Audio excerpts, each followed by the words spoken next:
Welcome to BV2, episode 7, with a fantastic guest this week, Kieran Jones. But by my side, I've got two co-hosts. I've got the regular, Mike Lewis. Mike, what's happening with the Super League?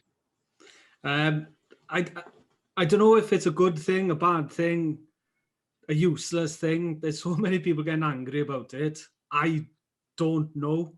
I'm glad that Newcastle is so terrible they're not involved in it.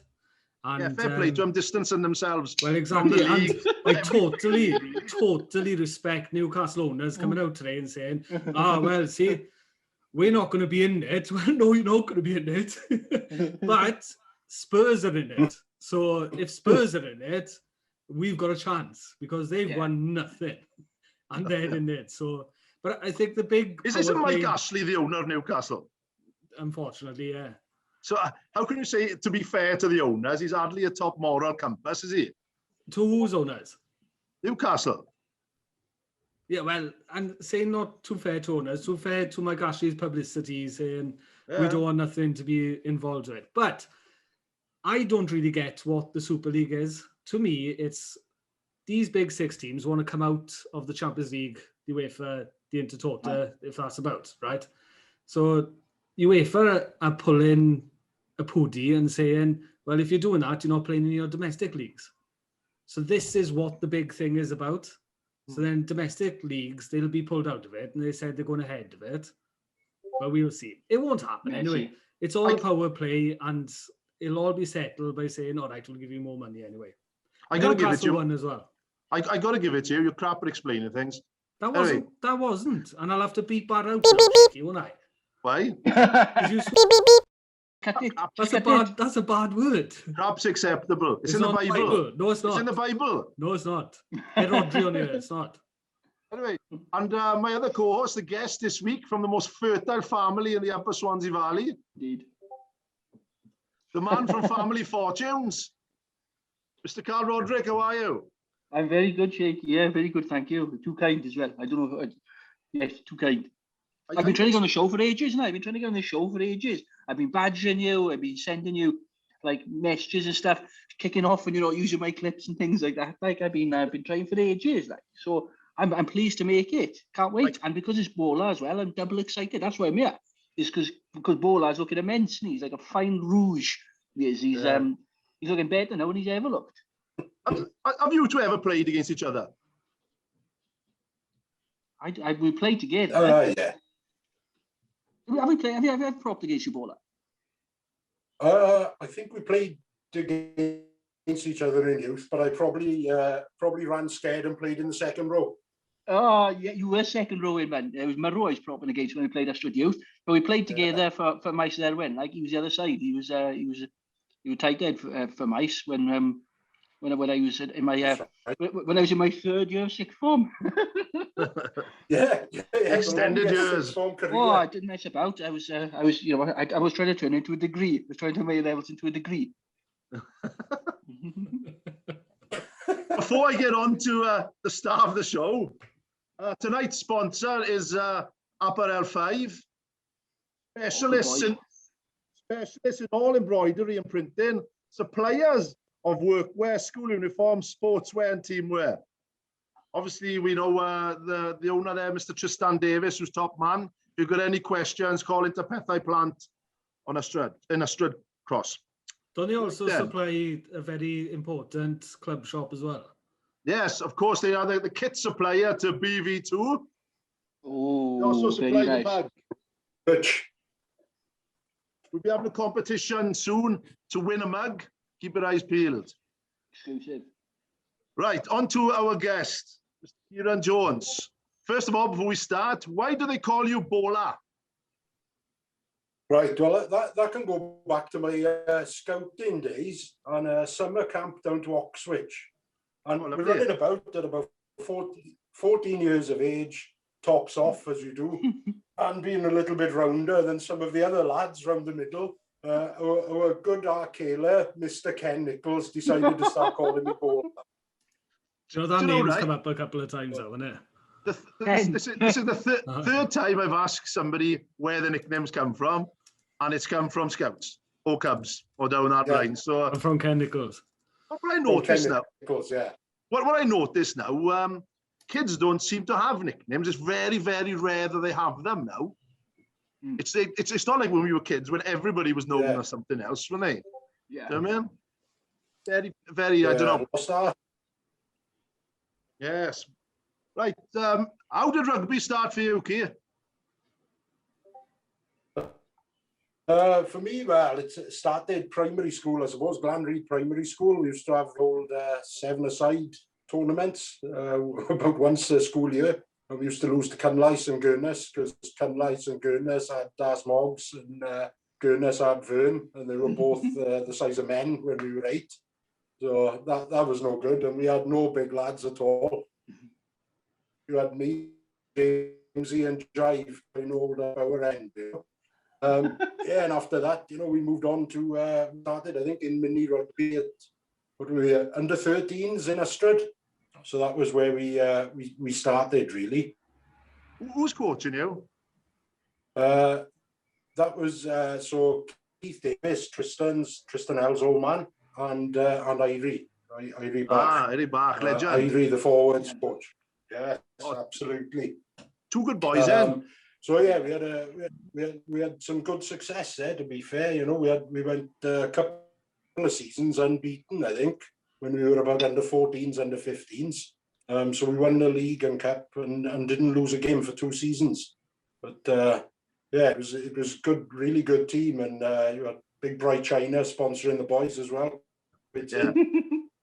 So we always used to get a few jugs of lemonade or something after the game, Best kitted out team you were in the valley. You better than the first team kitted out after Bright China looked after you.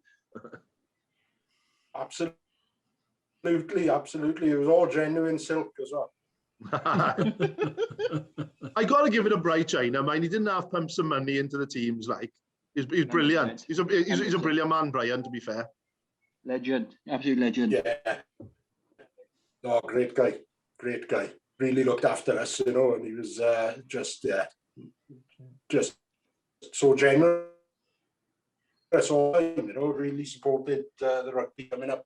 But it was good. We moved on from that into 15s, 16s, and then moved into youth Ystrad. All of us came up together, and most of the team the year before were finishing. There was a few exceptions, but not that many. He was still there when we moved in, so we moved up as a team.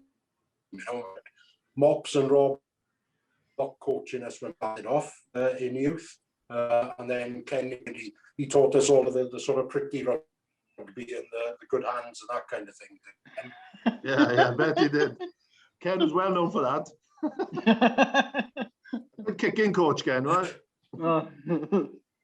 Yes. I tell you, I find Absolutely. weird. Well, not weird how things have changed now in rugby. There's a massive panic now about these boys who go from under 16s up to youth, and how intimidated they are playing against the bigger boys and this, that, and the other. And it's something like when I came out of youth, when I went into youth, I had to go into Bolan your last year of youth, innit? And it was more intimidating and worrying going to play with you lot, and the worry about being plucked than it ever was about playing against 17, 18-year-olds from other clubs. Like that was my biggest worry. It was getting plucked when I played for Ystrad when I played for Ystrad Youth at 16. I absolutely made sure I sat at the front. I was almost holding on to Rob Lock's leg, like, just so they wouldn't do the deed. No. I didn't have much of the pluck either, to be honest. I mean, like Right said Fred, like. Did you ever get plucked? Did you ever get plucked, Paul? Yes, it happened twice actually. I think twice. Yes. I can't remember why, but there was a second plucking. I remember why. I first played for the youth when I was 15, so I was underage really, and I played a couple of games, and Jono Richards was captain. So I blamed Jono for the first one, and then when we went up to youth, of course, none of the boys knew I'd been plucked already, so they plucked me again, which was very kind of them. Which is far, a double bonding. What a treat! What a right treat, eh? Yes. Thoroughly initiated me. Sorry, in Aber, we did something different. So one of the things we did was Raljecks on the bollocks, like. Oh, lovely. Yeah, to be fair, I can still hear Mike Orr screaming now, to be honest with you. I've never seen a man take it so badly on Munch. Yeah, they had a load of deep heat on the nutsack. When you say they took it badly, did you ever see anybody take it well then? Right, I don't think we did it to Das Beans, to be honest with you. We did think about it. But I was like, we let it go. There's got to be a few people out there that still try that on Saturday night. What are you doing Saturday night then? Nothing. Yeah, no, so it wasn't an initiation like that, like, to be honest. And thankfully not, to be fair. That was the one thing. Like, I remember coming back from Trimsaran with a stud, and I was absolutely bricking it all the way home, thinking, I just hope they forget about me. Like, I just hope they all forget about me. Unfortunately, they did.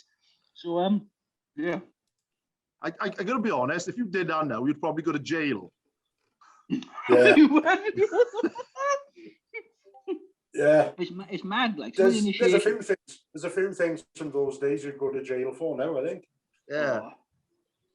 I can remember my first training session with the youth. It must have been after, Mike, you're from Bryn Arman, aren't you? Mm-hmm. Kieran has been to Bryn Arman before. I won't go into detail, but it was a bit of a cheese inspection going on. Yes. Yes, we had to check out the cheese in the local pub refrigerator. Yeah. Went missing, apparently. We had to do a full audit on the cheese. And I remember sitting in the stand, and I think there might have been a police involvement somewhere or something, and KP was giving all the boys a row, and he started naming all the boys were involved. And it was a bit like, how do you know it was us? But somebody had left the round, somebody had written the round on a piece of paper and left the round on the bar. Oh, no. With all the names. Oh, no. Oh, no. Well, see, that's where technology advances now, because it's contactless now. So there's no evidence now, is there? You just go like, lol. Yeah, wasn't me. It'd have been all right. I think the cheese would have been enough evidence for everybody, though.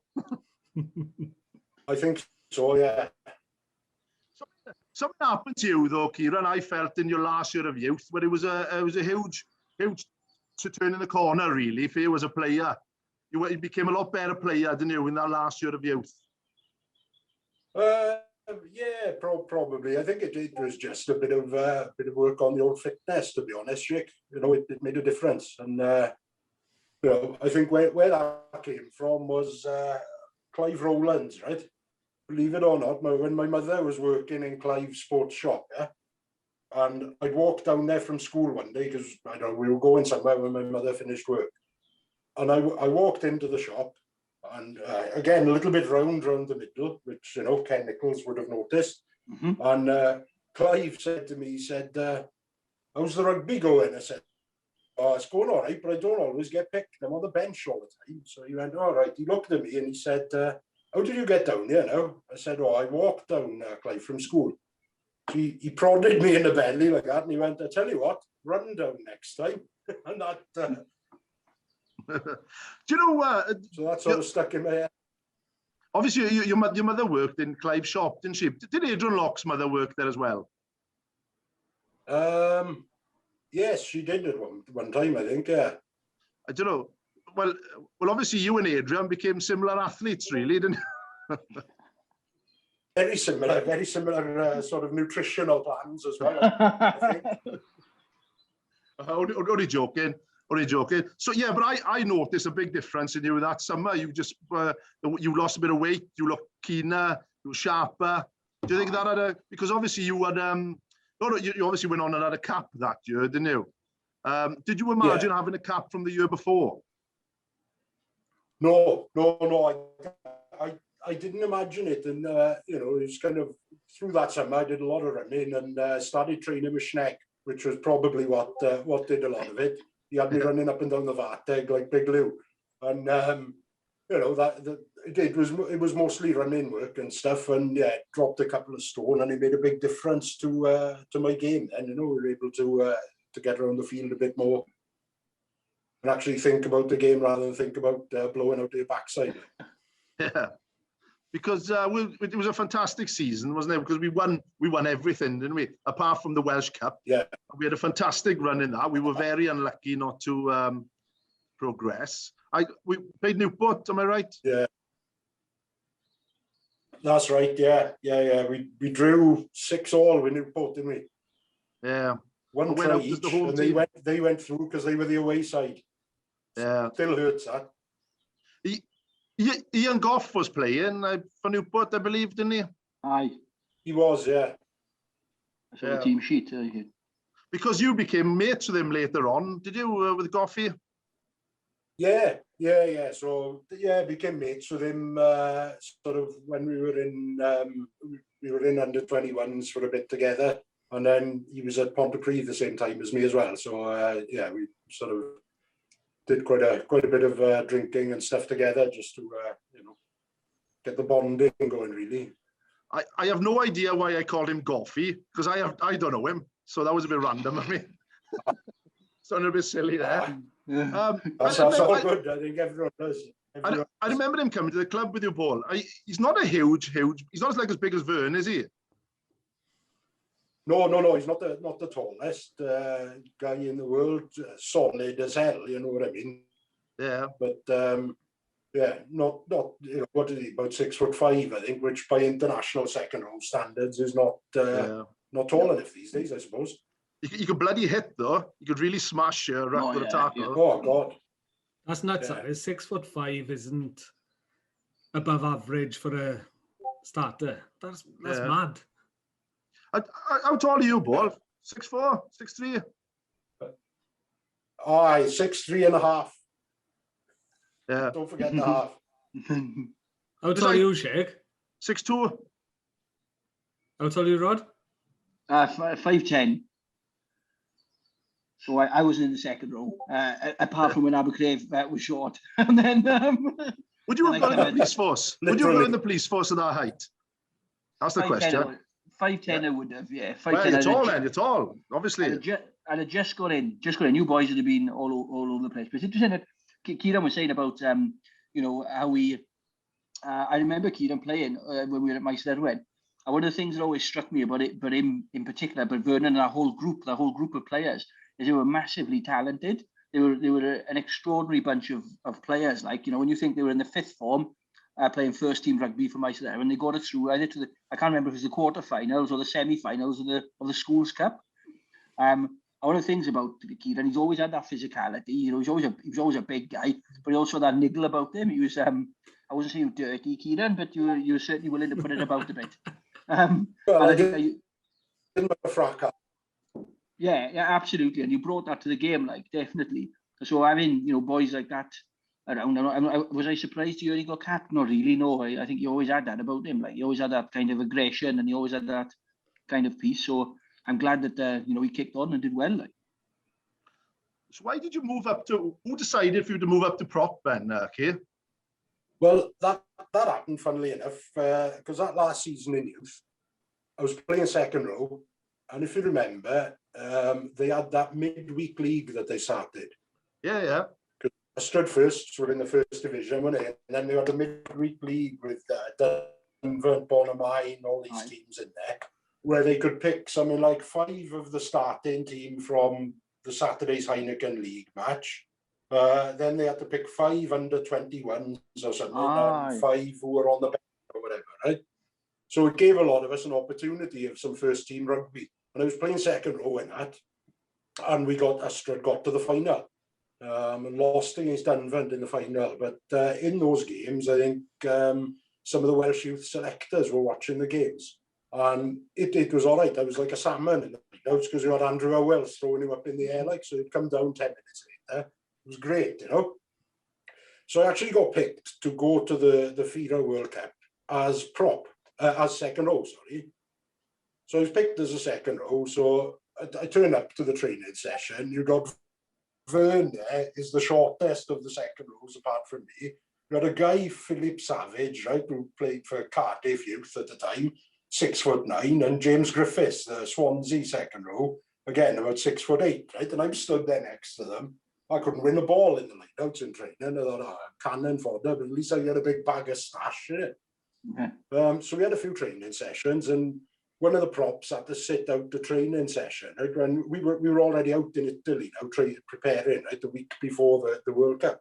So I stepped in at Loosehead, and I trained at Loosehead, and then Martin Davis from Leith, who was the team manager, came on to me and said, "We're thinking about playing you Loosehead in the first game. So do you fancy it?" Like, so I was like, "Well, I did play Loosehead when I was younger, but that was years ago." I was like, "But yeah, I'd have played fucking outside half if well, we better beat that if I got a cap, you know what I mean?" So that's what happened, you know. So I played Loosehead in that first game, and yeah, just sort of went from there, really. But and you can never imagine that happening now. But this sounds as if it made perfect sense, didn't it? Aye. Yeah. You know what I mean? You're like a hybrid player, Paul. One of these old new hybrid players. Yeah, too short for a second row, too tall for a prop, and too fat for a back row. Well, that's the problem. It blows your mind. Too short for a position, and what were you, 6 foot? 6 foot what? 3.5. 6'3.5". How tall are you, Mike? We never asked you. I think I'm about 6'1" Shut up. We're not calling the police. They changed the rules for people like you. They changed the rules for people like you and me and you and you. I remember you making your debut for the first Kieran. Was it against Cross Keys away? That was my first league game, yeah. Yeah. It was, yeah. Because us two were playing in a really good standard at that point. My first game for the first, right? There's a story. Yeah, my first game for the first was actually against Hendy, midweek West Wales Cup or whatever. Nothing really to write home about. But a couple of years ago, I was having some work done in the house, and we needed a couple of new doors, right? So a colleague of my wife said, "Oh, my dad's a carpenter. He'll come round and give you a price." So there's a knock on the door now. Walk up to the front door, and in the glass, I could just see a big shadow, right?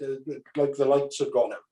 I open the door, this massive unit of a guy is stood there. He just stands back and goes, oh, looking at him thinking, yeah, all right. He went, "I remember you," he said. I said, "Do you?" He said, "Yes, you played for a Strud against Hendy years ago." And I went, "Oh, that was my first game. It was my first game for a Strud because I've only ever played against Hendy once." And I'm looking at this massive guy now, right? His shoulders are like this.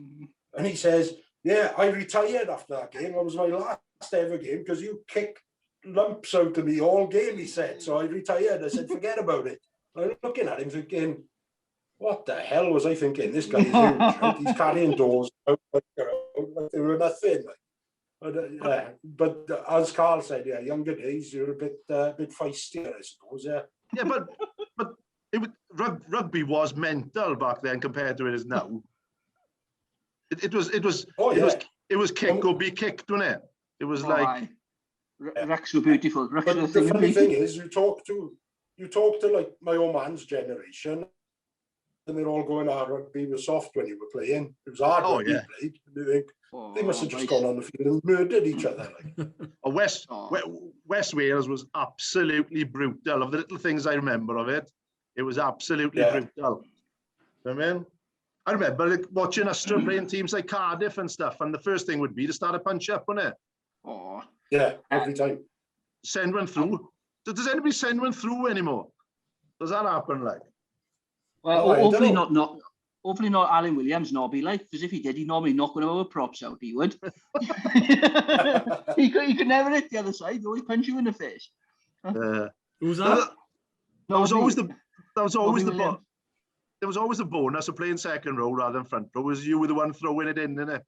But the only problem is, because I'm soft as shit, I wasn't doing much of an effect on the prop, like if anyone's sending me the follow through, but it's a tough angle, isn't it? Tough angle to get one up as well, to be honest. But I got to be honest, what a vulnerable position playing tight head and hooker is.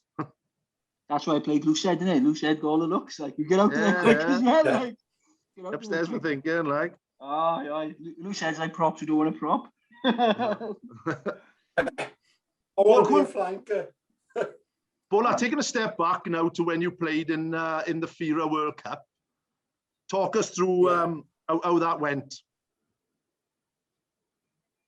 Yeah, so I still don't understand the format of that competition, right? Because you play 4 games, right? So our first game was against France, who I think they'd won the FINA World Cup 3 times in a row, right? So they were the World Cup holders, and we had them first up. So we beat them, something like, I don't know, 21-10 or something like that. But it was a fairly comfortable win for us. But we did exactly as you said. Like, we started the game. Chris Wells was our captain, right? So we're chatting now. He was the hooker for Swansea. So we had a chat, and we decided the tactic was first scrum was an all-in, right? And that's what we did, which upset the French a bit. And we sort of, we got a bit of control of the game. Andrew Lewis got smacked and managed to get himself yellow carded. I think it was the first yellow card in youth rugby history or something. But he got sent off. But we won that game, and that was fine. We went on to our second game, and we played Uruguay, and we won fairly comfortably. We were playing on a field that was something like the TikTok, right? So that was, we lost Mike, do we? Yeah, carry on. That was good stuff. Good stuff in that game. Sorry, semi-final. I was just admiring Mike's picture. Looks a lot better, doesn't it? Looks a lot better. Vast improvement. Vast improvement, Mike. Him all day. Carry on. He's still there. We played Romania then in the semi-final, and they were a good team, right? And we beat them in the last minute because we had a guy on the wing called Martin Giro, right? From London Welsh. Played for London Welsh. Yeah, and he was a sprinter in his younger days, and he was 10 point something for that and all that kind of game. And there was I don't know. There's a video footage somewhere of the last try, and it must have gone through every pair of hands about 4 times in our team to try and get it to him. It was just like, you have it, give it to him, and off he went. Right? He ran about 70 meters, ran round their team 3 times, and straight under the sticks, and we won the game. Right?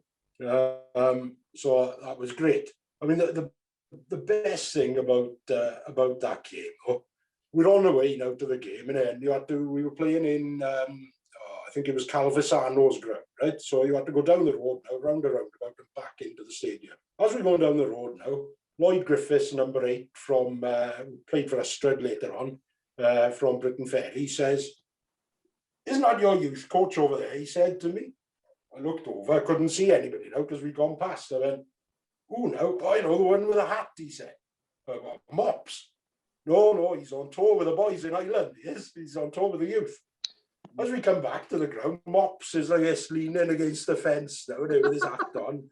And he just decided, him and Lal had just turned up and gone out to Italy, right? And come out to watch us play in the World Cup, which was brilliant. But he was staying in the same hotel as the Romanians. So we beat them now, celebrated. Mops had a few beers with us, went back to his hotel. So he's in the bar now telling these Romanians where they'd gone wrong. Right? They went, well, what you should have done is this, this and this, and then you'd have won that game. They offered him a job to go out and coach Romania youth. Sorry, Carl. They wouldn't have gone far wrong with Mops, to be honest with you. He's a brilliant coach, exceptional. Oh, great coach. Yes, outstanding. Weren't you offered to coach a foreign side once, Kieran? It did happen once when I was working years ago for Lloyd's Bank, or was it 2004, I think. So I went out to India we were setting up a call centre out in Mumbai, right? And one of the guys out there was, I think he was from Newcastle, but he was into rugby union, and he was a referee or something. So he'd been going down to referee some games in, like, I don't know, Bombay Rugby Club, I think it was. So we went down there one day with him now, and fantastic welcome, right? And it was like an old colonial place with the fans going and all the terraces. They're bringing you all these, foods, beers and stuff. Great. And we ended up now watching a game where it was like the local police against the local orphans, right? And basically, it was just an excuse for the police to beat the orphans up. They were smashing these kids. It sounds like something from a film. It was bonkers. So I stood there after a few beers and I thought, I can't watch this anymore. So I had trainers and a pair of shorts on. So I went on and played for the Orphans against the Mumbai Police, right? And sort of gave them a bit back, innit? But after they finished that game, India's international team were there training because they had some World Cup pre-qualifiers coming up. And I was watching them on the scrummaging machine, right? And honestly, I've never seen such a shambles shake. You know, like in training, when the backs decide to put the forwards on the sled and they want to go at scrummaging, it was worse than that, right? So I was chatting to their outside half. He was like a British Indian guy. He played for Newcastle University, right? So I was chatting to him and he went, oh, can you help our forwards out? Because, so I helped him out with a bit of scrummaging and stuff and a few line-out stuff and things like that. And next thing, he comes to our hotel one day and he's offering me to go with them down to play against Sri Lanka, right? And he's like, oh, come down now. You can be our coach. We'll take you down to Sri Lanka with us. I just thought twice about it, right? But he said, yeah, we're going down by train. Have you seen trains in India? I wasn't hanging off the side of a car like for 8 hours. So, Tight squeeze. aye. But it's nuts, don't it? That could have been the road to the World Cup, ball. You would have qualified from after 3 years. Captain in India in the World Cup. Well, I could have made it. I'd been like Mike Bassett. Yeah. They'd have made a film about you. Butler. Yeah. Oh, absolutely. But yeah, back to that World Cup, right? We played Argentina in the final, right? And we were staying in the same hotel as the Argentinian team, right? And they were like men, right? They all had proper beards. They were massive. They all had really nice Adidas kit. You know, we were there in our cotton trade and stuff, and they were in their Adidas gear looking. And I was rooming the World Cup tournament. I was rooming with a guy called Michael Keith, scrum half. He was from Bridgend, devout Catholic, right? So his mother now had insisted to the team management that he went to church every Sunday while we were out there, right? So on the day, the final was on a Sunday, on a Sunday evening. So on the morning of the final, it was Easter Sunday as well. Ooh. So he said, oh, I've got to go to Mass. I don't really fancy it because we got a game late. And, being a good roomie, I'll go with you, Mike, innit? So off we go now in the car with the translator. Drops us off and he went, oh, the cathedral there. So we walk down this street now. Massive crowd, barriers, everything. Down comes the padre now on a donkey, right? Proper with the full gear on and the big hat and all that. He's coming down now. They're putting palm leaves down and everything, right? It was unbelievable. So he's looking now. We're both there in our Wales tracksuits, right? Like a pair of knobs now. He looks over now and he sort of nodded his head at us and he gave us one of those, right? So I went, oh, Mike, we're all right here, mate. We got God on our side and we got 300 boys in the team. You'll be fine, innit? So we went into the church now. We sat down somewhere near the back and we didn't want to make a fuss. So, and I'm thinking, I feel good about today. Oh, God on our side a lot. Next thing, the doors opened. The whole Argentinian squad walked in, right? And as they went to sit down, there was a big window at the back, stained glass window of the Virgin Mary, right, in a blue and white habit or whatever. And the sun came through the window and just lit them all up in blue and white. And I went, I forget what I said earlier. He's not on our side, right? And, yeah. But that's how it was a sign. They beat us. I think it was 25-5 or something. They were hell of a team, They had the Contaponi brothers playing. So Felipe and the other one. They were just mustard, those guys, and their forwards were Argentinian forwards, just basically chewing on raw cow all day. Really tough, Yeah. You used to see. Sorry, Shaky. You used to see that with the Argentinian age grade sides. They were always very strong when they're always like top 3, top 2 in the world, like always. Just because they're physical, they were men, really such early developers. Yeah. All combi. Yeah, super physical. Indeed. What it's amazing, I think, though. But you played in a World Cup final. It's incredible when you look back, isn't it? Yeah, it is. It's crazy when you think back on it. Like, and I think somebody said at the time we were the first Welsh team in any sport ever to get to a World Cup final. It was Hey, David Wigley even came out to watch the game. That's so good it must have been. What, because after you came back then and you resumed playing for Ystrad, didn't you? But you did move up to Cwmllynfell then?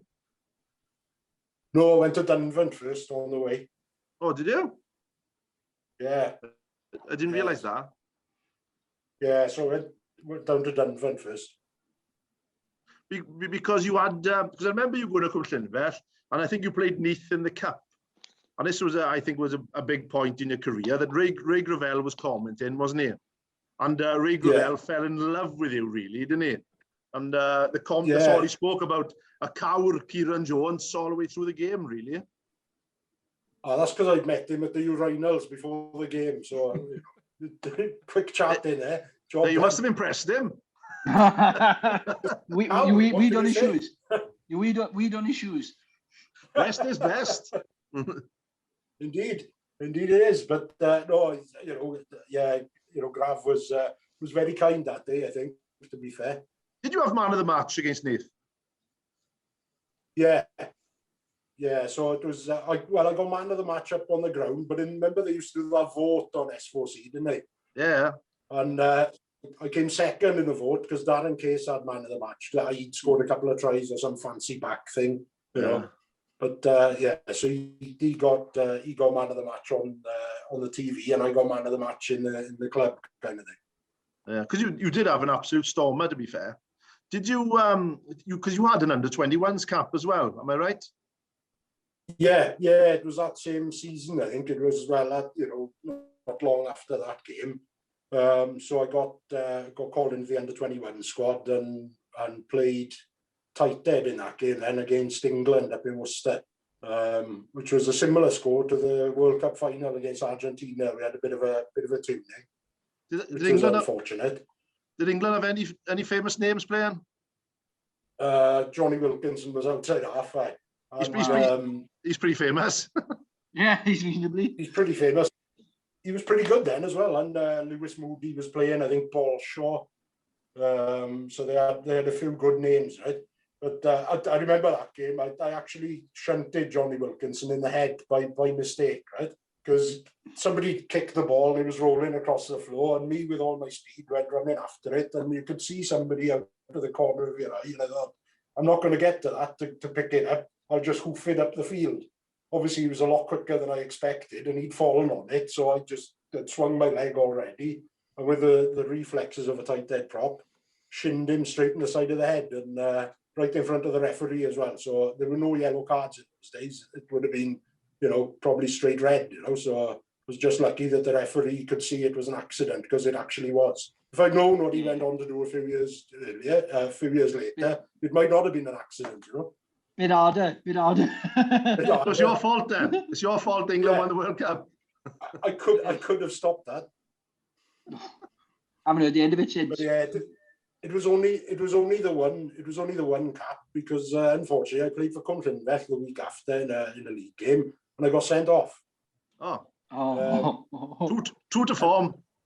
True to form. Well, I got sent off, right? Somebody had kicked somebody else on our team or whatever. So I'd grabbed him by the shirt like that and was just having a word with him. The ref was stood behind me. I pushed the bloke and he fell over, right? The ref comes over, red card. I'm like, why? He said, you headbutted him. I think, no, I didn't. He said, you headbutted him. And he's rolling around on the floor now like an Italian footballer, right? So I trudged off now, innit? So the game finished, and in those days then you had to go in and give your name to the referee in his little room in the changing room. So Rhys Jones, now, public home announcer in the Millennium Stadium, Principality, Rhys said, I'm filming for the next few weeks, I can't play, give my name. So I went into the changing room and said, all right, ref, yeah, name, Rhys Jones, Rhys App, William Jones. Okay, he said, do you want to try that again? I went, yeah, Rhys Jones. He said, okay, I watched you playing against England up in Worcester last week. He said, so do you want to try again? Yeah, Kieran Jones, right, fine. So we had Scotland the following week, and I had to wait to go in front of a disciplinary panel, up in Cardiff. So I sort of went to the disciplinary. I missed the Scotland game. Went up to the disciplinary area now, and you sort of walk in and you put your Welsh under-21s number ones on in it, just to look that part. Your number ones. I haven't heard that for years. Oh, get the number ones on, son. Looking the part, right? Up there with the late Irion Richards, God rest his soul, great bloke, right?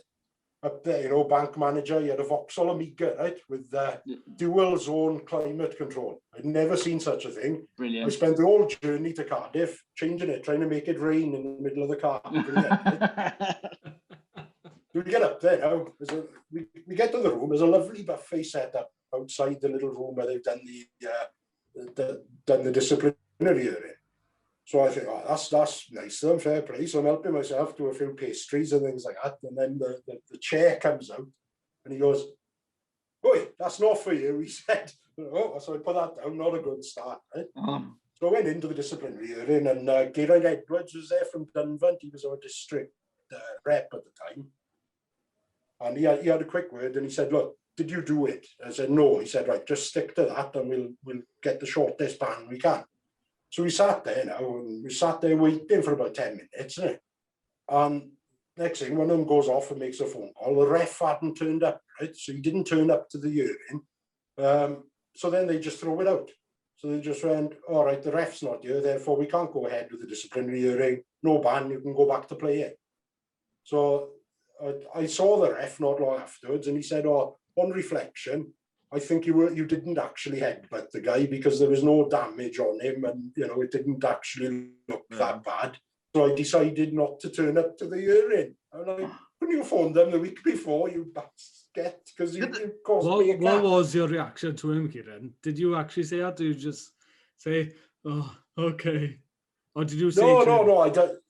I wasn't happy, because for once I was innocent and not doing something daft. But I got back in. I was back in the squad then for the other games, but I was on the bench for the game against because it was 5 nations then.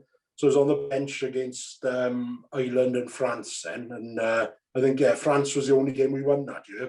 We lost, I think, in the last minute out in Ireland, and we managed to beat France then in the last game. Did you get on, Kieran? Did you get on off the bench? No. It wasn't fashionable in those days. It was, no. Christ, now we'd be on at 60. You'd have had 30 minutes. You'd have 20, 30 minutes. Yeah, exactly. Have you ever been sent off, Carl? You know I have. You know I have. Only once ever. And that's against Astrid. And I was for stamping on the bloke whose birthday it is today, isn't it? Ben Innes. Yeah. So unfortunately. Happy birthday. Happy birthday, Ben. Happy birthday, Ben. Show this on Thursday. Happy birthday. But yeah, like 10 weeks ago for that too. First offence, couldn't believe it. What did you do then? What was the sending off for? Oh, I don't want to go there. It's too emotional. Brings back bad memories. Bad memories, man. Bad memories. We went in too comfortably. Like, it was no need to stupid to us. So I wasn't proud of myself. Not for the first time in my life. And you actually stuffed us that night as well. There was absolutely no need, really, was there? That's what I was just saying. Like, what a ridiculous thing to do. And it followed me because that was my last game for Abercrave. I'd moved up to the I moved up to the northwest to live with work. I'd moved up there, and I'd signed to play for Northwich. When I'd gone through all the pre-seasons for them and stuff, and they picked me to start in a National League 3 game, and I was sitting in the change rooms all kitted up, ready to go out. And the ref come in and said, "Can I have a quick word with number 1?" And he called me in and said, "You can't play. Like, you've still got 6 weeks of your band left to go." Followed you to England. It did. I thought because it was a different country, it wouldn't travel well. Like, but unfortunately, the system caught up with me. Like, so the club was absolutely gutted. Like, howling. Why didn't you tell us? I was like, well, I didn't think it. I didn't think it counted across borders. But it clearly did. Huh? From competition. It's like being sent off in the Champions League. It's just like I know someone who's getting sent off for Astrid and go to Abercrombie and play.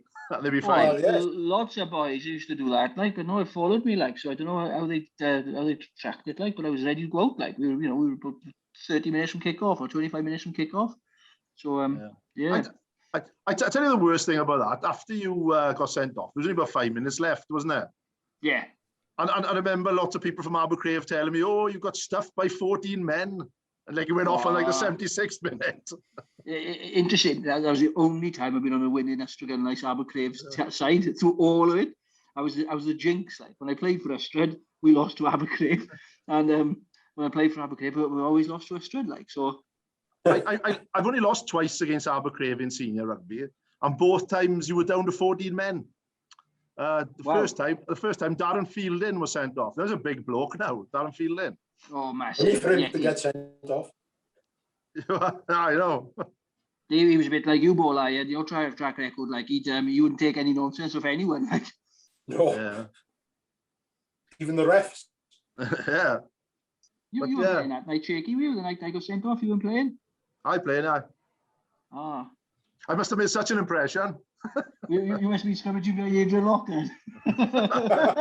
Oh, we got. I hadn't played for a while, and they were desperately short, so I put the kit on and got stuffed. We got hammered. And it's right. Ben Innes was playing for us weirdly, wasn't he? Oh, he was. No, he was 12. He was.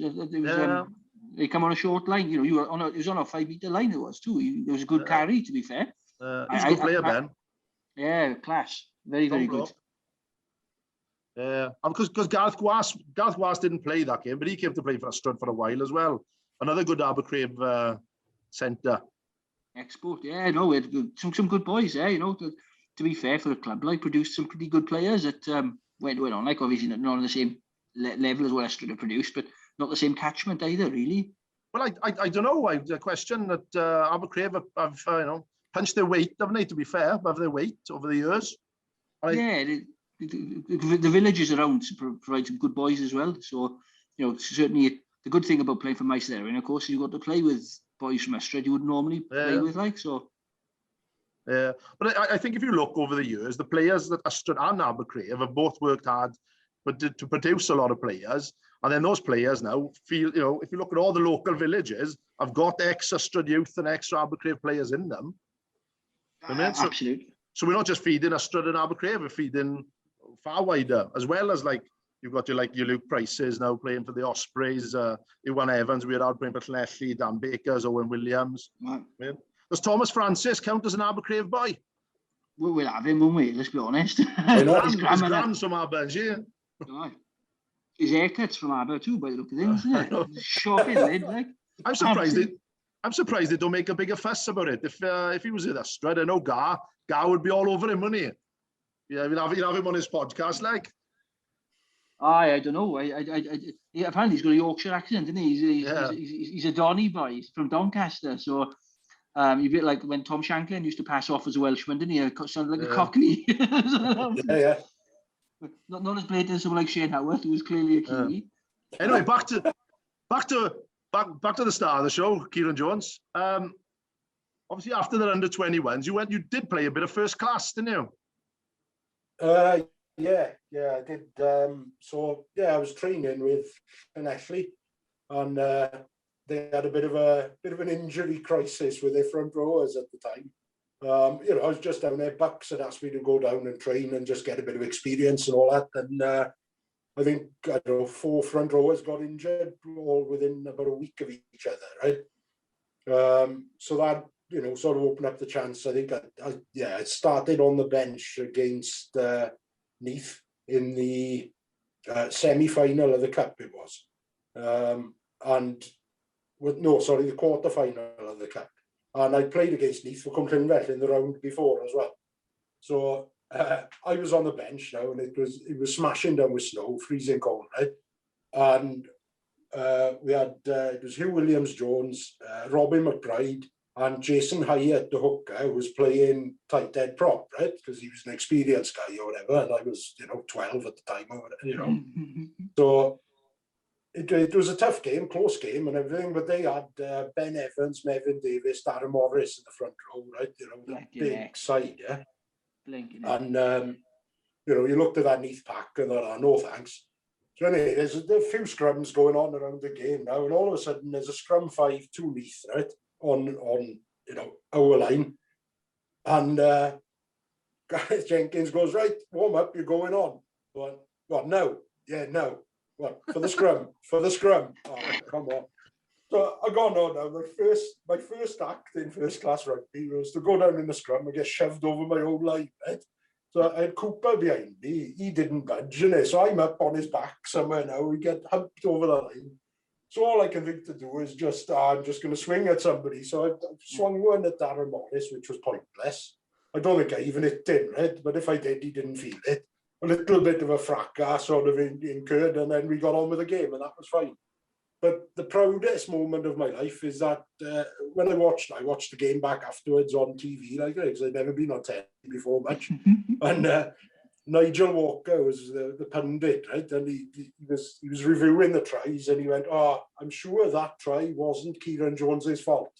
So coming from a scrimmaging aficionado like Nigel Walker, I'm taking that. Olympic hurdler. That's brilliant. No, fair play. That's a hell of a front row, mind. All you think of two international props there. Darren Morris was huge. I propped against him when he played for Rickos, and he was an absolute monster of a man. I was in the same gear that you were. You ran against him. I was locked in reverse, and he's a tight head. And I played against Ben Evans when he was playing for UWIC, for University of Glamorgan, like, and Ben Evans was a monster of a man too, like, and I remember we had a hooker who played for us who was an Irish schoolboy hooker. He played the age grade rugby for Ireland, Alfie, and Ben Evans knocked him out, in the first 3 minutes. Yeah, job done. So did you stay with Llanelli then, or did you move on? I stayed there then till the end of the season. And after that, then I was training down there, but they needed to bring in a few props towards the end of the season to help out in games, right? So they brought in Martin Martin as well from Penzance. He was, and he turned up, and I remembered I'd played against him for Ystrad the year before. He was playing number 8 for Pontypool, right, and couldn't do anything with him on that day. But he turned up and played, and then he scored that game, that try in the Schweppes Cup final, Swallow Cup final in Ashton Gate against Ebbw Vale, right? So he scored. I had him in the sweep. Did you? Good man. We went up with Ystrad Youth to watch it. But I trained with Llanelli then in the summer, and then they decided to go with Martin, right? That's fine, no problem. So I went then, and I was training with Neath then for most of that summer, which was good. So I had a couple of games with Neath in pre-season and things, and then they decided they didn't want me either, and then I had a phone call right at the end of pre-season to go up training with Pontypridd, and I ended up sort of signing for them. Brilliant. But the first training session, they'd apparently been looking for some props because you had the likes of Benzani and Phil John, the hooker, and that had finished there the year before, right? So they were looking for some front rowers and things. So I turned up in the training session. Apparently, they'd had loads of props up to try out now. So I was up there, and Lynn Howells was the forwards coach, and he said, "Right, we're going to have a game of rugby league now." He said, "You go over there and play with that team." And right, so I'm in the backs team now, right?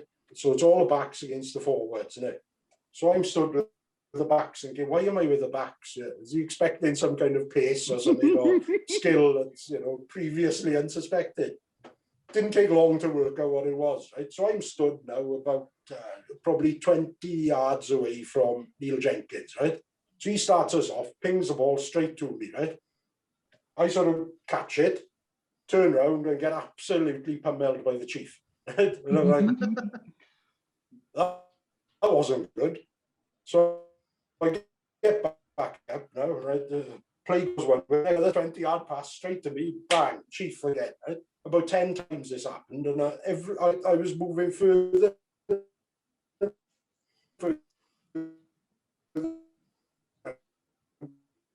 the night. But and I'm sat there knackered. Lynn Howells got up and he went, "You can come back next week," he said.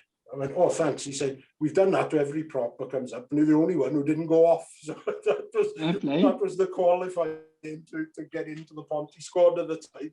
you just take a battering and be dull enough to keep going, I think. So in like Astrid Youth, you had the plucking. In Pontypridd, you had how many hits can you take off the chief as your initiation, really? Like, yeah, pretty much. Yeah. Oh, I just went onto the bus after and said, "Just pluck me, boys. I'll take that." Good one.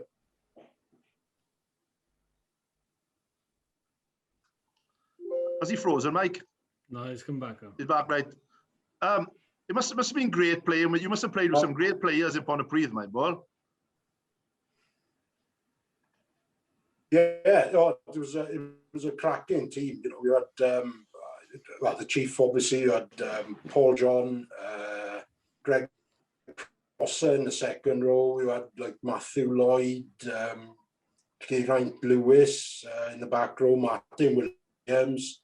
You know, Jenks, Steele and Jason Lewis, David James, Ian Goff. You know, it was a really. You had Andrew Lamberton, who I've never seen a bloke give 100% so much in my life. He come off the field right like a dead man. That guy, unbelievable he was. But yeah, really cracking team. You know, really some good. I tell you what, good players to play with, and you get a bit starstruck really when you start. Oh yeah, there's some really tough. Some hard blokes there. I would like to mess with them. Lamberton was an animal, absolute animal. When he's Beddau boy. He's from a Beddau, and when we had our Abercrave 101 season, when everyone was spanking us by 100 points, we played Beddau, and Lamberton was just coming back from injury, and they put him to play for Beddau against us as a warm-up game for him to get fit. Yeah. Nice. Yeah, nice. It was tidy too. Fair play to him. I think of the 100 points, he probably scored about 80 of them himself. Like, he was I didn't even play hooker. I played him flanker because I wanted him to do a lot of running, and he certainly did, mostly under the sticks. But how do you feel? If you don't mind me asking, like a lot of the names you say there, like Neil Jenkins, Chief and stuff, these guys were internationals, weren't they? So you turn up for training, obviously fresh-faced, keen to make an impression, and you're playing with Jenkins, who's a British Lion. You've got someone like, you know, the Chief there were all legendary. How does it feel for a young player to be around those type of people?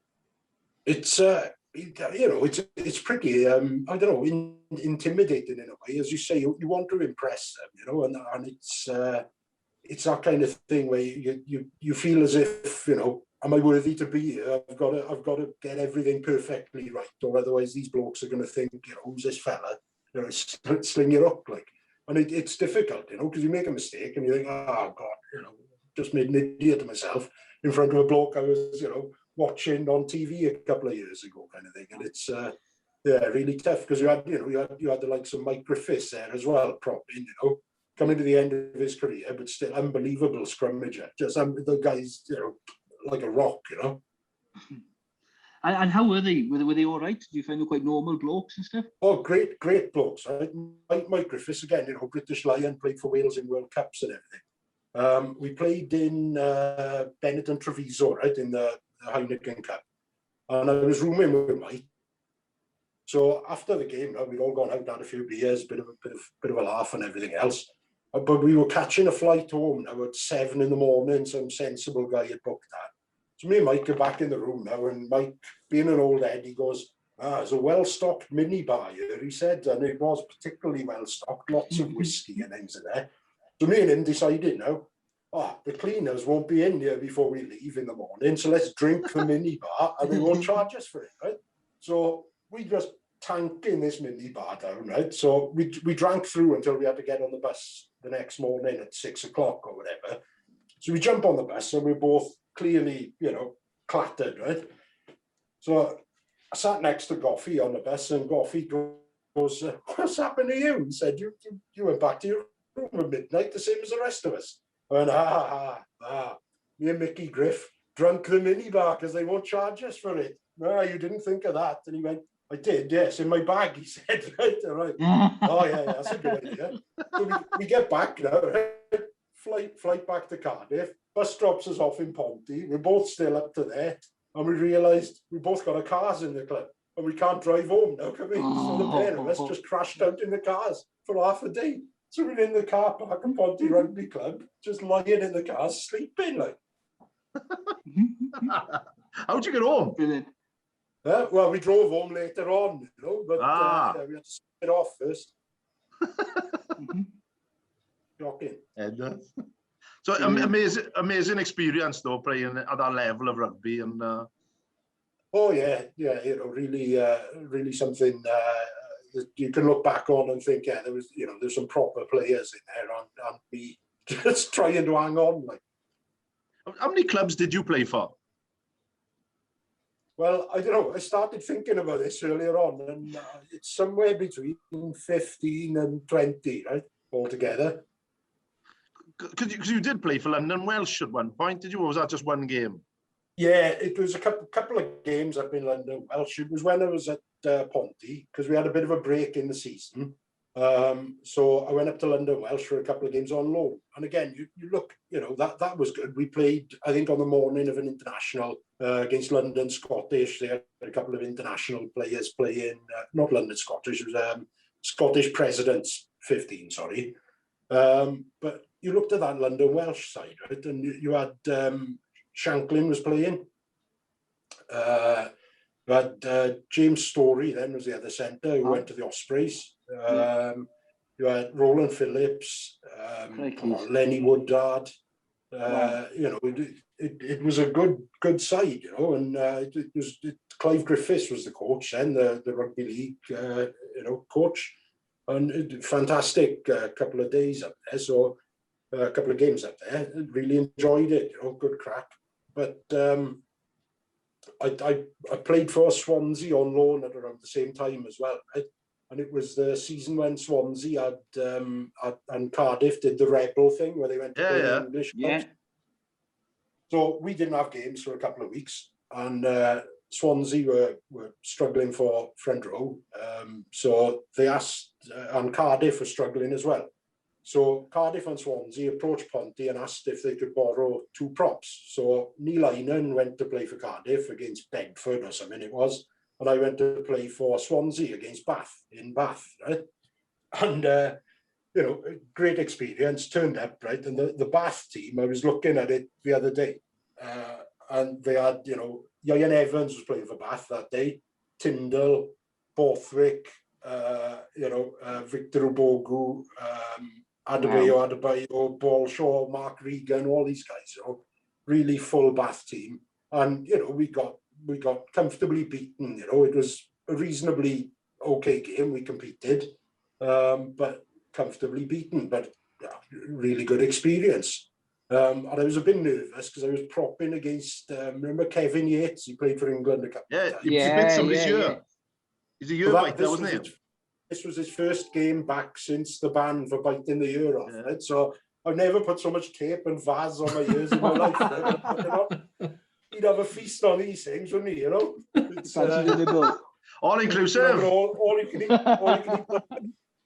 But that was all right. So I played that game, and then I went back down training with Swansea with a view to playing whoever they were playing next.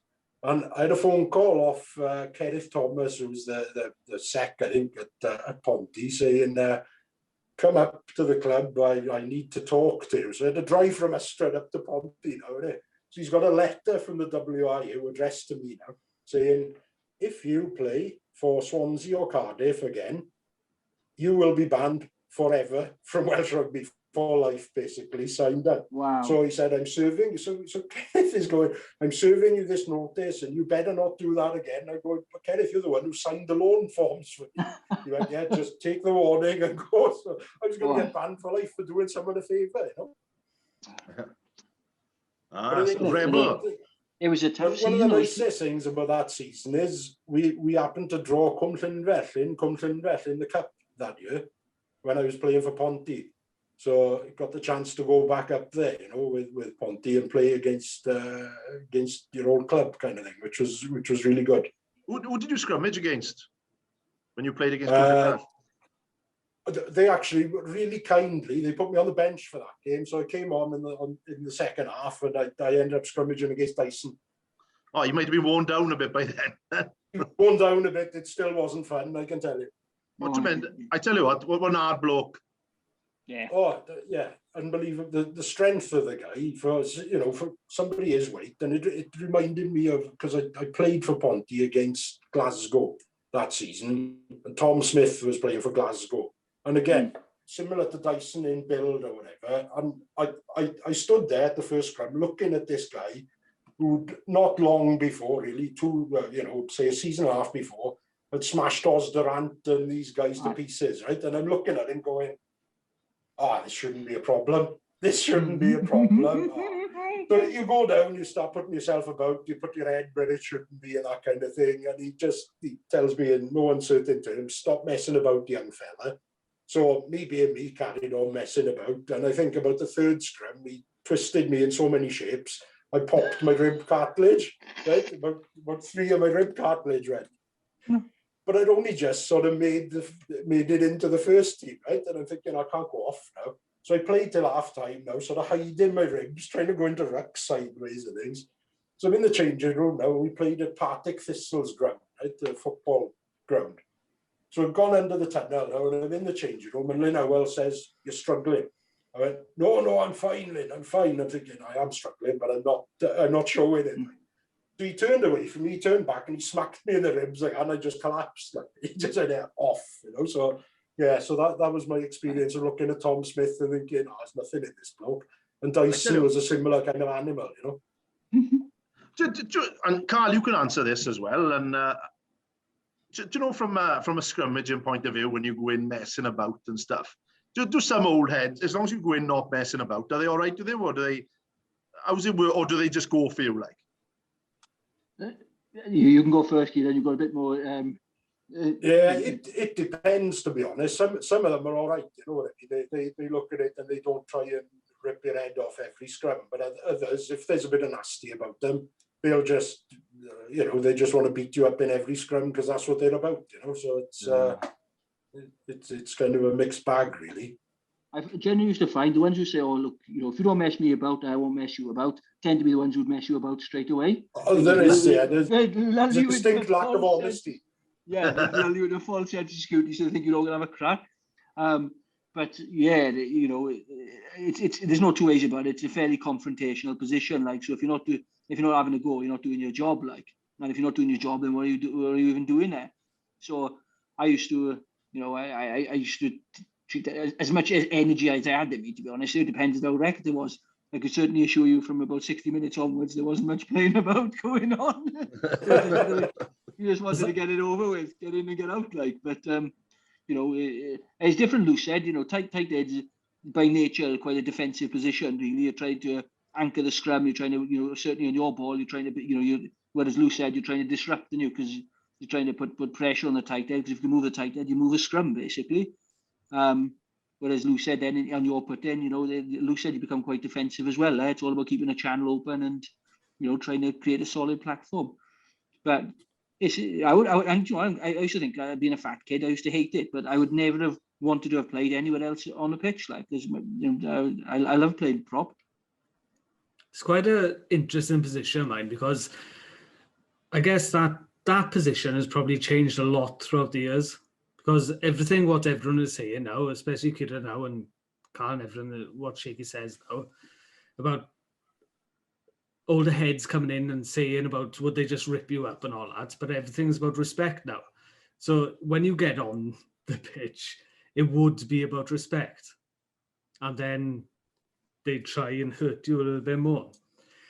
But that's interesting, as I think that is probably a big different attitude in a lot of how people react to everyone when they're about to go into that.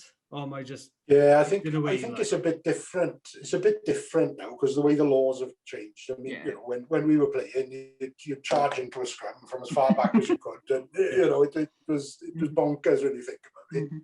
And you'd be able to grab the guy by wherever and push him out and up and down and all of that. And that they've done away with that now. So it's more of it's less dynamic, I think, at the start of the scrum. But in those days, you'd be going in, heads would be coming straight for you. You'd have to look out for that and get yours in the right place, or you'd end up with claret all over your nose, It has changed completely, right? I couldn't agree more, Kieran. I think the whole, they depowered it quite a bit, but the physical specimens now are at another level, like, they're kind of... Oh, they're just powerhouses.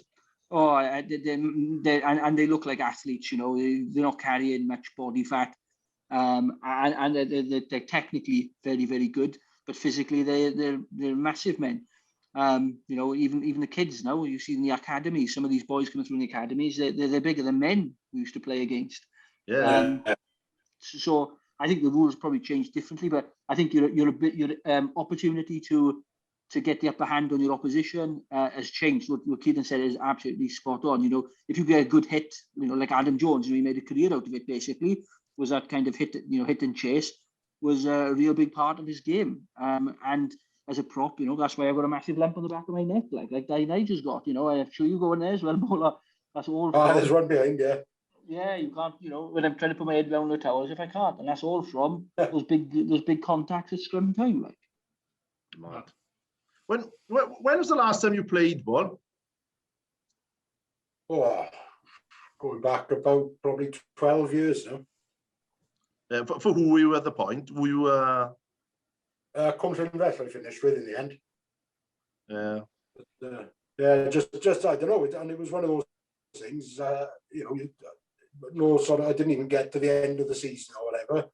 I just sort of stopped playing one day. It was weird, Well, you played a lot of rugby up to that point, didn't you? I mean, it was like a lot of crazy how much rugby some people get through. Really, it's at a high standard too, Kieran. So I can imagine the impact on your body. It got to the point when my left knee was playing up, right? And I hurt it when I was about 22, right? In a game up in Cowbridge for Country Invest. I think I was playing prop, jumping in the line out or something. And I'd gone up and the lifters let me go and I landed and just hyperextended my knee, dislocated my kneecap, right? So I went straight back in, fine. But I never sort of tore any ligaments or anything, so they never operated on it. But as I got sort of, around 29, 30, after every game, my leg would just swell up. So I couldn't really train, right, until sort of a Thursday, so your fitness goes down and down. And, by that point in my sort of rugby playing career, I wasn't exactly a sort of flyweight either. So I was getting bigger and less fit, and I couldn't do anything. And the less fit I was, the worse my knee would be. Like, so in the end, it just got hard work. You just couldn't sustain it. I think it gets a bit not boring, but it's just like there's more to life as well, isn't it? When you come to a point in rugby, I think, isn't it? Of like not being able to walk up the stairs anymore. That on a Sunday morning. Or coming down sideways because you're frightened that your knees will just fall off halfway down. Pretty much. Are you coaching now? Are you coaching? Yeah, coaching Llanelli Wanderers under 10s now. So yeah, it started doing that I think beginning of last season. And yeah, that's great, get out there with the kids. It's been a bit disrupted, obviously, same as everything else with COVID. But we've been started back training the last couple of weeks, and lovely to get the boys out there. Is this something you've had a big ambition to do, or is it more just because time with the boy and stuff like that? No, not a big ambition. I mean, I ended up, first of all, I'm also coaching a football team as well, right? So I know nothing about football, right? Less than I know about rugby is shocking. Toe poke specialist. Yes, absolutely. Yeah, put your foot through it, and that's about all I've got, right? But it's great. Just whatever sport it is, you're just trying to teach your kids to enjoy it, not see too much pressure, and get out and learn a few of the tricks of the trade. And in rugby, I think they've got it right in Wales at the moment, the way they kind of build up through the age groups today. So they start off with tag, then it's tackling, then they'll bring in a bit of rucking, then they'll bring in mauls, line outs, and so on. So I think that building it up through the age groups is really good, and it doesn't give you too much to think about as a coach either. When you're trying to put a training session together. You're quite an ambitious coach, eh, Carl? Yeah, I do a lot of it. Yeah, I do a load of coaching. It's interesting what Kieran was saying there, but in Wales, I've been coaching in age grade for crikey's 12 years, something like 10 years. Started at under sixes, under sevens, and been doing age grade for an awful long time. And one of the things that we went on the Tigers tour down in Minehead, where you get teams from Wales, Scotland, England come. And one thing I always say about the Welsh sides down there is they always do phenomenally well. So whatever they do in the age grade system, because I've never coached in the age grade system in Wales, only in England, but I will say whatever they're doing in Wales, like the skill set of their children at that event, they're always either winning it, Welsh teams always winning it, or they certainly get into the finals, and with much smaller numbers. Some of the English clubs turning up there got 40 odd players, and the Welsh clubs are turning up with 12, like just a bare scratch side, and they're having to play to the English rules, which are different to the Welsh rules, so they're having to change their game slightly, because Wales brings in scrummaging slightly earlier, brings in line-out slightly earlier, the way they contest in the rucks slightly earlier, so they're having to almost take their children, regress them a little bit for the competition, and the Welsh sides always do phenomenally well, and the parents get very, very drunk, so I've seen. Can't imagine that. Is it a big difference between the attitudes of rugby in England to Wales? It's not what I expected it to be. To be honest, I always thought, everyone thinks of England rugby as being like sort of Ruperts and full of Tarquins and stuff like that, and there's an element of that, but I think it's certainly what I've coached and I've experienced. It's it is very much a grounded sport.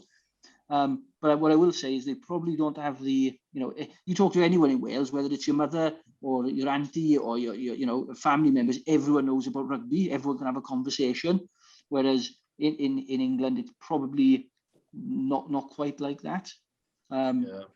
So I think that we're probably more passionate. If I don't think that's entirely fair, but I'd say in Wales we tend to, it affects our psyche a lot more than England. England lose a rugby match and the majority of them are like, well, whatever.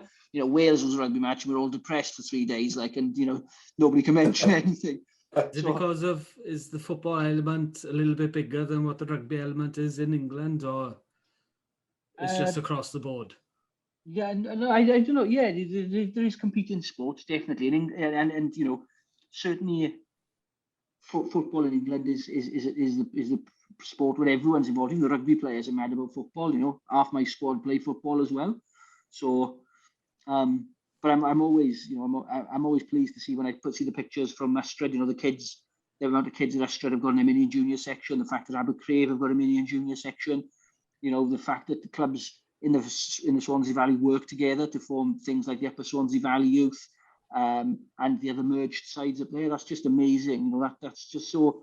I wish in England we were a bit more like that. In England, they tend to let an age grade fold rather than merge two age grades together, which is just really sad. Like they don't need it, so I think in Wales the format and the attitude is spot on. Yeah. Mike, would you like to coach? I would, yeah, but I think you got to be a little bit good at the sport. That was my problem as well. So if I stop playing the sport for a little while, which I have done now, and I just keep bullying people that I was actually quite good, I'll become a coach then. What it's all about. What Kieran said earlier, though, is probably the most important facet. Is just like Kieran coaching football is just amazing. Kieran, I haven't seen you play football. I think I might start coaching ice skating. I think that if you can just make an enjoyable environment where children can have fun and find confidence, you don't have to know the technical stuff. The rules of the game. That's true. Show interest, and the kids will follow. So, we can all be coaches, can we? Bad coaches, good coaches, but horrendous coaches. Yeah. What's it like living in Llanelli, Key? It must be different to Ystrad. It is different to Ystrad. It's good. I've been down here since 2004 now. So wow. That's a long time. Good long time, to be fair. So I've acclimatized a fair bit. But it's good. It's that kind of thing where you get interested. It's like the rugby club with the Wanderers. Fantastic set of guys there. The parents are all good with the kids. They've got you know, they do fun activities for the kids when they can and all that kind of thing. It brings a bit of a community spirit, you know, and it's the same anywhere you go, isn't it? You know, if you've got common interests, then it's good. But no, I like it down here, Shake. I've got to be honest. Do you remember our cup run when we played Newport? We played Llanelli Wanderers on the way to that quarter final. We did. We played them in the early rounds. And the landlord of my favourite pub, the Colliers down in Pooth, played against us that day. All right. And he remembers it. He remembers it none too fondly, because I think we did a bit of number on them. Oh, we absolutely stuffed them, because we'd beaten Llanelli the round before that, didn't we? Played Llanelli in the first round, and then we played Llanelli Wanderers in the second round. That's right. I ended up wearing the Michelangelo jumper after the game against Llanelli. I'll explain to you the other two. If you were the bum of the match or a thing with us in youth, you had to wear this big yellow jumper, and you had to wear it to mamas and everything in the night, right? Oh, no. And it had a big Michelangelo turtle on it, but you weren't allowed to wash it all season, and you had to wear it all night. I think Craig Hastings must have worn it about 20 times that season. It was the same shape as him by the time I put it on, so that wasn't much good for me. But I remember why I got it particularly as well. There was one incident right in the game where the referee blows and goes penalty offside, right, about 10 metres away from the Llanelli line. So I tap the penalty now, go running through. Nobody tackles me. I thought, oh, what a run! I've eluded them all. Dived under the posts. It was only there a penalty, wasn't it? So I'm saying, not one for scoring many tries, and not our penalty. So you know, as I'm walking back, Cooper says to me, "You got the jumper after, son." Oh no! Oh no! That was a hell of a jumper. But I remember after that game, I don't know if you remember, Key, we called back in Gorsainan after to pick up the third team, and we had a hell of a sing-song. It was at Christmas time. That's how nuts it was. Australia had 3 teams. They're the thirds. Wow. Yeah. And I think that's when rugby was at its best, really, when there was so many people playing. Like. So what year was that? About? 1996. 1995, 96. Yeah. Those are the days. How do you feel living out of Wales, Carl? Well, out of Abercrave? Into civilization. It's interesting when I go back to the valley, I see the same people. Just everyone just aged a bit. Yeah. I do miss. When I go back, I do miss the valley quite a bit. You know, there's lovely people. Like, there's always be home in my heart, always. But you know, I quite enjoy the experience. Like Kieran down in Llanelli. You know, you put your roots down wherever you go. I have been fortunate that it's been rugby has been my link into all of those communities, really. So down in St Ives, I was coaching at in Cornwall in St Ives Rugby Club. I was playing when we lived up in Northwich. I've been coaching in rugby when we moved back, you know. So, and you find rugby people are rugby people. They always all call me Taff, and you know, a guy who makes love to sheep. But rugby folk are rugby folk, like, and you can find such an easy way to connect to people through that. So in St Ives, whereas we were strangers in a town, we didn't know anyone, and within a very short period of time, we knew loads of people, like, and all of that was through the rugby club. So, you know, I do miss the valley. Like I said, it'll always be home, but I've loved the experience of going in in different places as well. Like, I tell you what, rugby is a universal language. You're right in saying that. And I don't know if you read about the young Syrian boy last year who started playing rugby for Ystrad, and he's just made so many friends. You know, obviously when he came, there was a language barrier and things. Obviously, his English has come a lot better now. But it's just amazing that as if we get around each other, isn't there? In the rugby, as a community, isn't it? It's, there's like a rugby family, isn't there? There's something fantastic.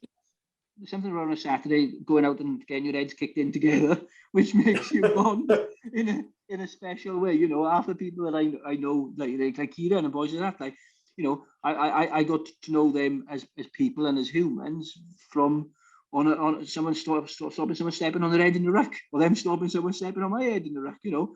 And once you go through those kind of playing experiences, you have a bit of a bond with people forever. Like, so yeah, it is like you said, a universal language.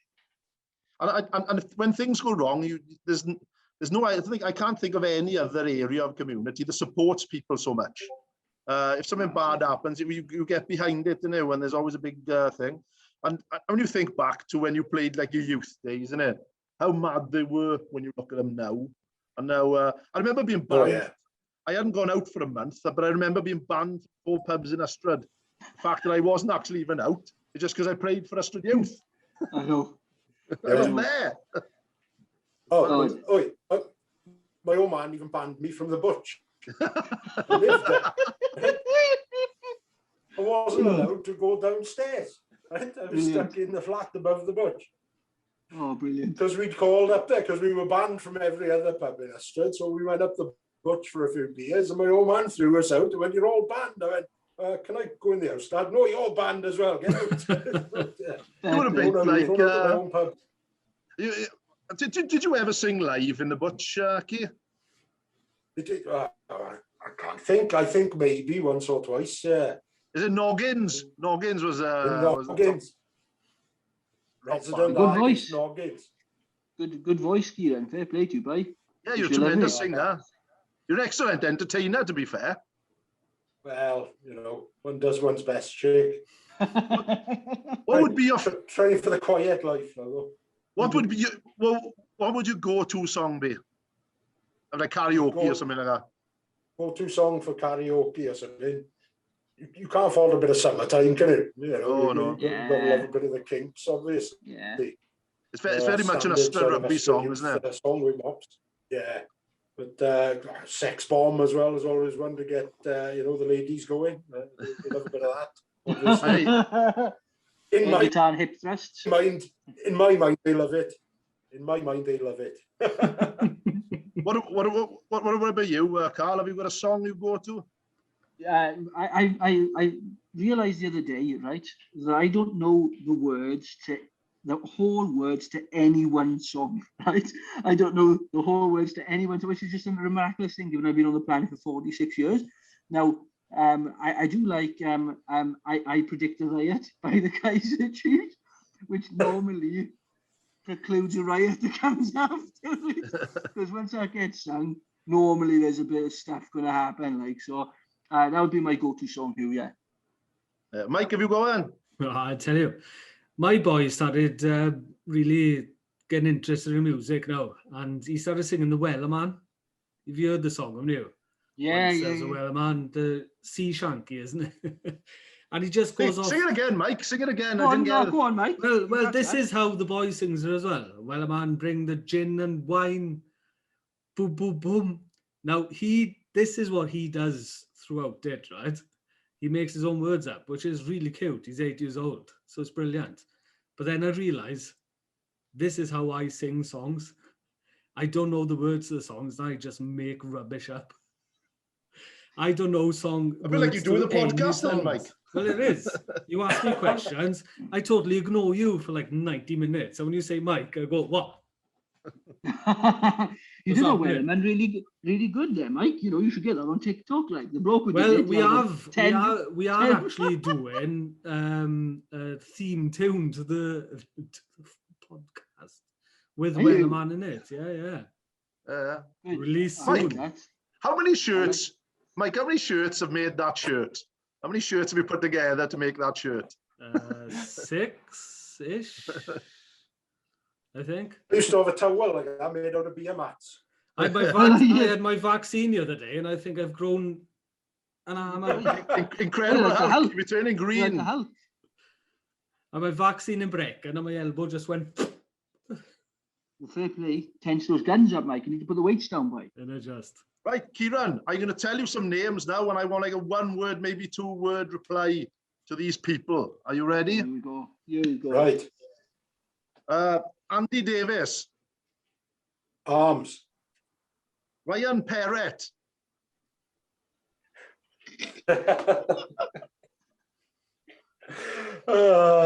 God. I remember you used to sing a song. You used to sing a song towards him, didn't you? Did we used to sing afterwards him? I did used to sing that. Yeah, Bart Simpson. Bart Simpson. Ken Nichols. Crazy. Jim Morgan. Tough. Mike Lewis. Not this one. Chopsy. Luke Ace. Chesty. James C. Skinny fat boy. Mops. Legend. Yeah. Cooper. Ignorant. Yeah. Never returns my calls. Craig Hastings. Ginger tosser. That's fair enough. Do not bleep that one out. And finally, Carl Roderick. Adonis. Good man. Right.